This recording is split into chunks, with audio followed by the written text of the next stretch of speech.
ঈদে বড় পর্দায় একসাথে ফিরছেন শাকিব খান ও অপু বিশ্বাস। এবার দুজনকেই দেখা যাবে একসাথে বড় পর্দায়। প্রিয় ভিউয়ার্স, এ বিষয়ে বিস্তারিত জানতে ভিডিওটি না টেনে সম্পূর্ণ দেখতে থাকুন। ঢাকায় চলচ্চিত্রের সবচেয়ে আলোচিত জুটির নাম বললেই প্রথমে আসে শাকিব খান ও অপু বিশ্বাস। দীর্ঘ বিরতির পর আবারও বড় পর্দায় ফিরছেন এই তারকা জুটি। ইতিমধ্যে দর্শকদের মধ্যে বাড়তি আগ্রহ তৈরি করেছে তাদের সিনেমা। চলতি বছরের ঈদ উল ফিতরে প্রেক্ষাগৃহে তাদের নতুন সিনেমা মুক্তির প্রস্তুতি শুরু হয়েছে। তবে তাদের দুজনকে এক সিনেমায় নয়, দেখা যাবে আলাদা আলাদা দুটি সিনেমায়। শাকিব রোজার ঈদে দর্শকদের সামনে নিয়ে আসবেন প্রিন্স সিনেমা, আর অপু বিশ্বাসকে দেখা যাবে দুর্বার নামের একটি সিনেমায়।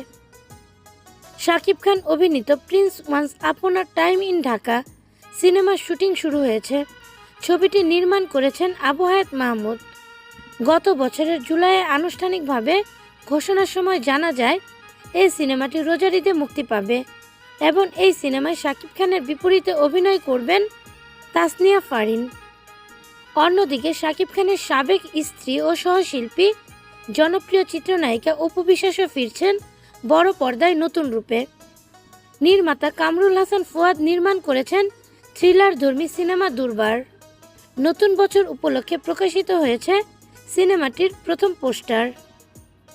সেখানে রক্তমাখা মুখ ও রহস্যময় লুকে ধরা দিয়েছেন চিত্রনায়িকা অপু বিশ্বাস। এটি তার দীর্ঘ ক্যারিয়ারে একেবারে নতুন এক অভিজ্ঞতা।